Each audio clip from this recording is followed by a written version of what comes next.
साथियों, आज की लगभग देश की हर अखबार की एक हेडलाइन है जो बताती है कि भाजपा का एक नेता एक बार फिर से सुर्खियों में है।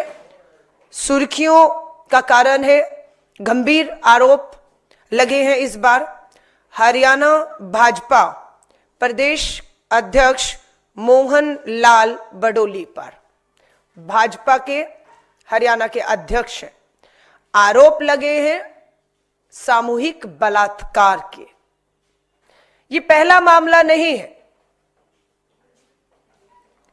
लगातार इससे पहले भी देखा गया कि भाजपा के सांसद ब्रजभूषण शरण पर यौन उत्पीड़न के गंभीर आरोप लगते हैं और उसका कोई कुछ नहीं बिगाड़ पाता, क्योंकि पूरी तरह भाजपा ताकत बनकर आज तक पीछे खड़ी है।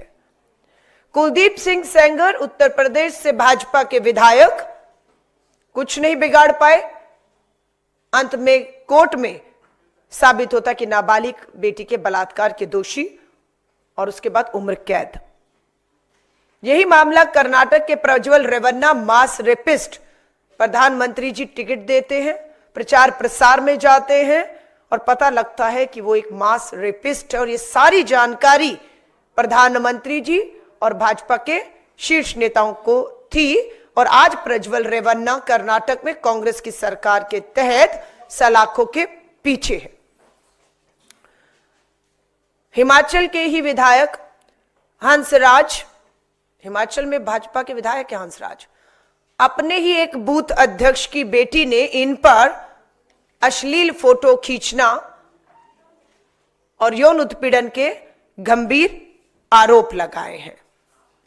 उत्तर प्रदेश के ही विधायक राम दुलारे भी इसी तरह के यौन उत्पीड़न के मामले में संलिप्त है।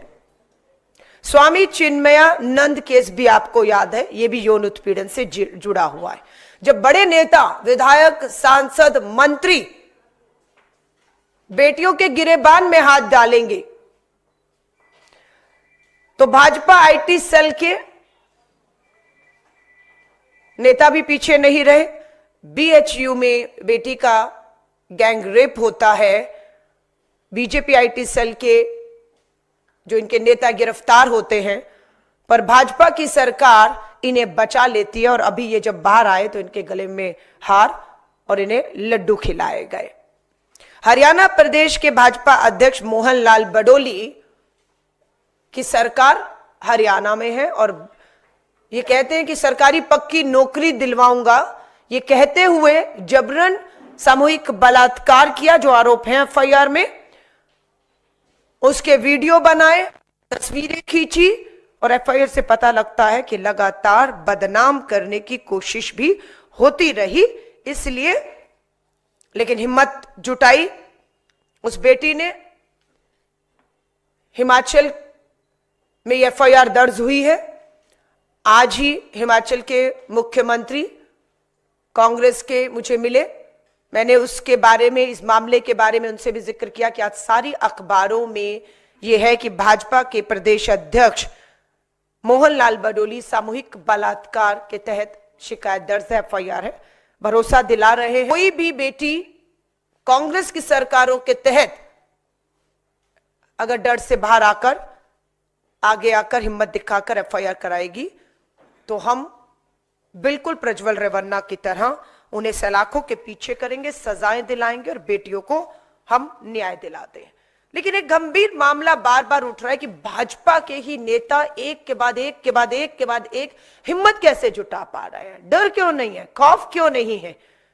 क्योंकि साफ पता है कि भाजपा अपने इन बलात्कारी यौन उत्पीड़न के सत्ता में बैठे विधायक और सांसदों के साथ ताकत बनकर खड़ी हुई है। इनका कोई कुछ नहीं बिगाड़ सकता, इसलिए करके हिम्मत बढ़ रही है।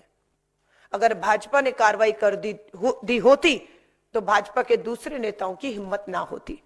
अभी बीजेपी की दिल्ली से प्रवक्ता, नाम है नेहा शालिनी।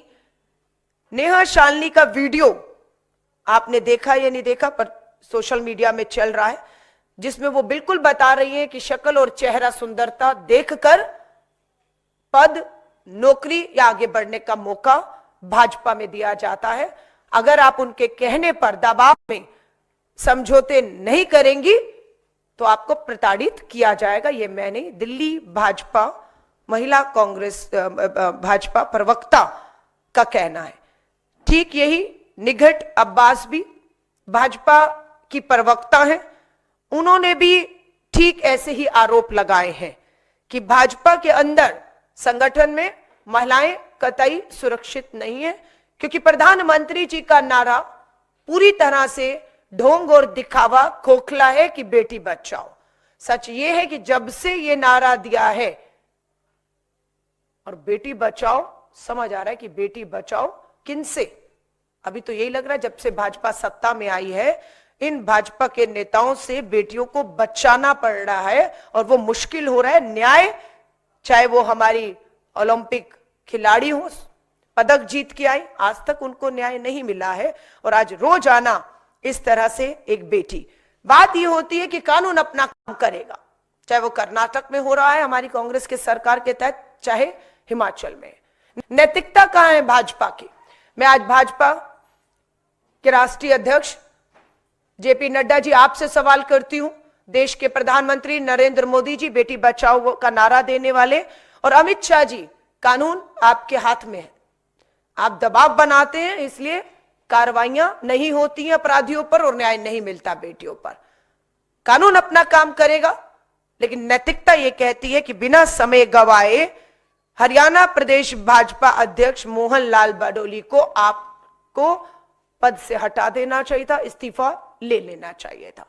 जब आप भाजपा के इस सामूहिक बलात्कार का आरोप लगाए, इन्हें आप पद पर बनाए रखेंगे, इन्हें बचाएंगे, दूसरी ओर बेटी पर दबाव बनाते रहेंगे, तो स्वाभाविक है भाजपा के अंदर ही एक पूरी चेन ये रुकने का नाम नहीं लेगी। इसी तरह अपराध बढ़ेंगे और बेटियां असुरक्षित होती रहेंगी।